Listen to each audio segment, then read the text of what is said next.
बिस्मिल्लाहिर्रहमानिर्रहीम। दोस्तों अस्सलाम वालेकुम। उम्मीद करता हूँ आप सब खैरियत से होंगे। आज मैं एक अहम मौजू की तरफ आपकी तवज्जो दिलाना चाहता हूँ। हमारे अक्सर नौजवान इस चीज़ से दूर हो रहे हैं और इस चीज़ की हकीकत को जाने बिना इस राह पे चल पड़ते हैं।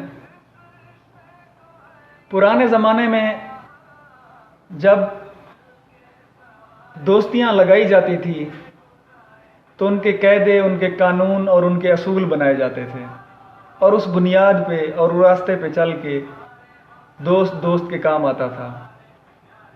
सबसे पहला जो काम किया जाता था वो उस टाइम सर की पगड़ी जो होती है वो एक दोस्त दूसरे दोस्त से तब्दील करता था कि अगर वक्त पड़ा तो हम एक दूसरे के लिए सर धड़ की बाजी भी लगा देंगे। इसी तरह का एक छोटा सा वाकया मैं सुनाना चाहूँगा। हमारे ज़माने में एक नौजवान घर से देर आते तो उसके अब्बू उसे कहते, बेटा घर जल्दी आया करो, आजकल का ज़माना सही नहीं, वक्त ख़राब है, लोग ठीक नहीं। तो वो कहता, नहीं अब्बू, मेरे दोस्त बहुत जान देने वाले हैं, बहुत अच्छे हैं। तो उसकी ये रूटीन रही। एक दिन उसके बाप ने कहा, ठीक है बेटा। जब वो रात को लेट आया उसने कहा, आओ मेरे साथ चलो। वो उसके साथ चल पड़ा। उसने जाके रास्ते में एक बकरी का बच्चा लिया चरवाहे से, उसे वहीं ज़िबह किया रात के टाइम और उसका सारा खून बेटे के कपड़े पे लगा दिया और हाथ में वही खंजर दे दिया ज़िबह करने वाला। और उसे कहा, बेटा तुम्हारा सबसे जो जिगरी यार है, जिगरी दोस्त है, जिसे तुम समझते हो, तुम्हारे लिए जो जान दे सकता है, उसके दरवाजे पे जाओ और उसे कहो कि मुझसे कत्ल हो गया है, मुझे पनाह चाहिए। वो गया, अपने सबसे करीबी दोस्त के दरवाजे पे दस्तक दी। रात के टाइम पहले उसके बाप आए, पूछा कौन हो? उसने कहा, मैं आपके बेटे का दोस्त हूं। तो उसके बेटे को बुलाया गया। उसने कहा, मसला क्या है? कहता है, मुझसे कत्ल हो गया, मुझे पनाह चाहिए। अब ये चीज़ें छुप कर बाप उसका देख रहा था, उस लड़के का। तो लड़के ने साफ साफ इनकार कर दिया कि ये मेरा दोस्त है ही नहीं, मैं इसे जानता ही नहीं, और दरवाज़ा बंद करके कहा, बाबा माफ़ करो हमें। बेटा वापस आ गया। फिर कहा, बेटा दूसरे किसी अच्छे, जिसे समझते हो कि तुम्हारा जिगरी यार है, उसके घर चलते हैं। फिर बेटा गया, फिर वही बात की।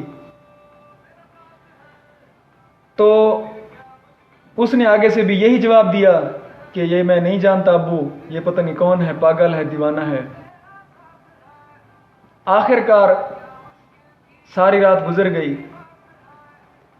बेटा घर वापस आ गया मायूस होके। सुबह जब हुई तो बाप ने बेटे से कहा, तैयारी करो, मैं तुम्हें अपने वक्त का एक अपना दोस्त जो मेरा जिगरी था तुम्हें मिलवाऊंगा। उन्होंने सफ़र के लिए सामान बांधा और रवाना हो गए।